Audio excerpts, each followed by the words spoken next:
कि लैलिया उतारन से गे पूनाम भेजलिया पालन से गे कि लैलिया उतारन से गे पूनाम भेजलिया पालन से गे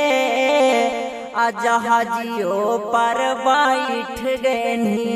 मुके सवे के दिन से गे जहाजियो पर बैठ गनी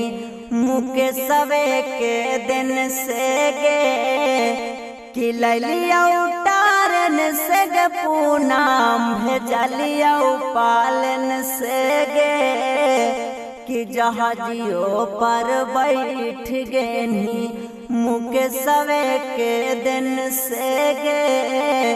कि जहाजियो पर बैठ गनी मुके सवे के दिन से